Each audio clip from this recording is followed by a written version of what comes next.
Now, for over 30 years, one engine was the secret weapon behind American work. It wasn't the fastest, nor was it the prettiest, but it was the one thing that was literally unkillable. This is the insane story of an engine so tough that it became an absolute legend. It powered the trucks that built our homes, the vans that brought us everything we ordered, and the machines that kept this country from falling apart. This is the story of Ford's legendary 300 cubic inch Inline-6, the engine that literally built America. It didn't have the roar of a V8. It had a deep, powerful rumble, the sound of a job getting done. In an age where everything is designed to break, the Ford 300 was a complete freak of engineering. They built this thing to last forever, not to be thrown away in a few years. While every other company was chasing horsepower, the 300 was built for one thing: pure grunt. And because of that, it has a legacy that today's tiny, complicated engines could only dream of. So, what was the secret? Why do mechanics and farmers today still say that it's one of the greatest engines ever made? Well, to understand this, we've got to go back to the very beginning. The year was 1965. America was huge, and the demand for trucks that could survive anything was even bigger. Ford needed an engine for its F-Series that was cheap to run and impossible to kill. And the answer wasn't a V8. It was a brand new family of inline-six engines. They had the 240 cubic inch 6 and its bigger, tougher brother, the 300. This 4.9-liter beast was born from one simple idea: make it strong. It had a simple overhead valve design, which meant anyone could work on it. But the real secret was its construction. The engine block and head were made of ridiculously heavy cast iron, making it almost indestructible. Its crankshaft, the literal backbone of the engine, was held in place by 7 main bearings, giving it insane stability and durability that other engines just didn't have. This thing was designed to take a beating and to never flex. One of the most critical design choices was its gear-driven timing system, which is way more durable than a timing chain. But the biggest secret was just how low stress the whole design was. This wasn't a delicate engine. It was engineered from day one to be a complete and total survivor.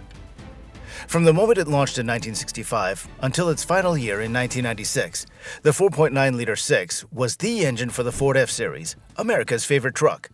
It powered millions of F-100s, F-150s, F-250s, and even giant medium-duty trucks. It was also the heart of the legendary Ford Bronco and the E-Series Ecoline vans, which every single tradesperson in the country used. Its reputation wasn't built on horsepower, which was pretty low even back then. The legend of the 300 was built on torque, a ridiculous amount of low-end torque. The kind of power that moves a mountain of weight without even trying. The engine gave you all its power the second you touched the gas. Later fuel-injected models made an impressive 260 pound-feet at a super low 2,000 RPM, but the older carbureted versions gave you their peak power even sooner, at just 1,600 RPM. Now, this meant that the moment you let out the clutch, the engine was ready to roll. You didn't even need to rev it. The power was just there. Now, if you've ever had to tow a heavy trailer, you know that that's pretty much everything. And this insane capability didn't go unnoticed. Now, if you got a package delivered by a big brown UPS truck in the 70s, 80s, or even 90s, there's a massive chance a Ford 300 delivered it. The UPS used this engine for the exact same reasons a farmer would. It was simple, it was strong, and it absolutely refused to die. The industry version was everywhere, powering water pumps, wood chippers, airport baggage tractors, and even ski lifts. When every business that depends on its equipment running chooses the same engine, you know that it's got to be something special. So what made this engine literally unkillable? Well, the insane cast iron construction was a huge part of it, but the genius was in the design. It was a square engine with a 4.00-inch bore and a 3.98-inch stroke, which created a perfectly balanced engine that never had to strain to make power. The long stroke was the key to its insane low RPM torque, and because it's an inline-six, it's naturally smooth, putting less stress on everything inside. This low-stress design was everywhere. It had a low compression ratio, so the engine wasn't constantly fighting itself, which made it unbelievably forgiving. The stories from people who have owned these are crazy.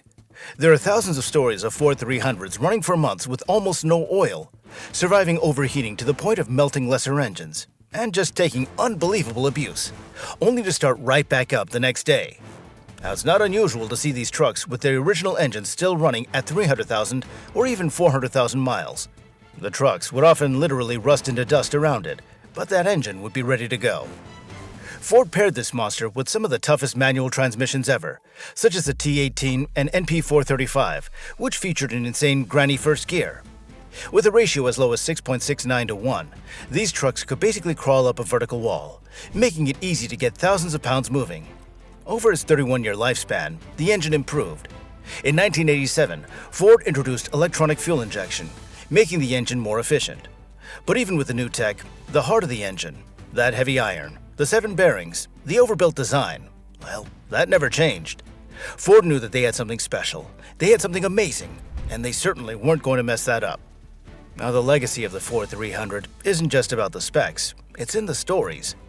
This is the engine that helped a family build a business from nothing, the engine that never quit on a freezing cold morning. It's the engine that just kept on going. And that's why I want to ask you, do you have an insane Ford 300 story? A crazy story of its toughness, or perhaps a memory of a truck it powered? Share those stories in the comments right now. I want to read all of them. And by the way, if you're enjoying this insane piece of history, don't forget to smash that subscribe button. So if this engine was so amazing, why did Ford stop making it? By the mid-90s, the world was changing. People wanted smoother, quieter cars that had more horsepower. New emissions laws were making it harder to keep the old engine design, and V-shaped engines were smaller and fit better in new trucks. In 1996, the very last Ford 300 was put in a truck, replaced by the new 4.2-liter SX V6 for the 1997 F-150. But the end of production was nowhere near the end of the story. The Ford 300 is still a complete legend in the car community. Now, it's so simple and durable that it's a favorite for restorations, engine swaps, and even crazy performance builds. There's a huge community of people adding turbochargers and high-performance parts to wake up the sleeping giant inside that 300. The Ford 300 Inline-6 is a monument to a different time in engineering, a time when being indestructible was the only thing that mattered, and being simple was the ultimate flex. It was never the fastest, nor was it ever the fanciest. It was something way more important. It was dependable.